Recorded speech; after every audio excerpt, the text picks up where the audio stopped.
Moikka! Mä oon KHT Masu ja tänään me kuvataan mun Vesun kanssa. Sano moi. Moi.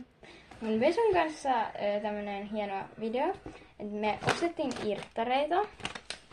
Molemmat. Tai siis mä ostin, mutta niinku valittiin toisillemme irttarit.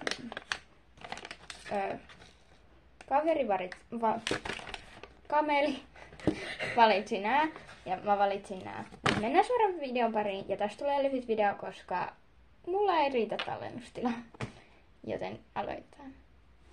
Okei, eli mulla on nyt tämmöiset silmälaput ja nyt toi antaa mulle herkun kohta. Se ottaa sen käteen, mä en kato ja sit mä painan tän päälle ja sitten joo. Eli mä en kertonut tää haasteen nimeä, eli tää on arvaa herkun väri ja et mikä herkku se on. Ja nytten toi antaa mulle herkun. Anna. Mitä ihmettä? Eli siis joku tän näköinen, näkeeks ne? Joo. Tämmönen herkku. Ja mä en siis näe tätä, koska mulla on silmät ensinnäkin kiinni. Nää tuntuu ihan norpparelleillä. Jotain tippuu. Joo.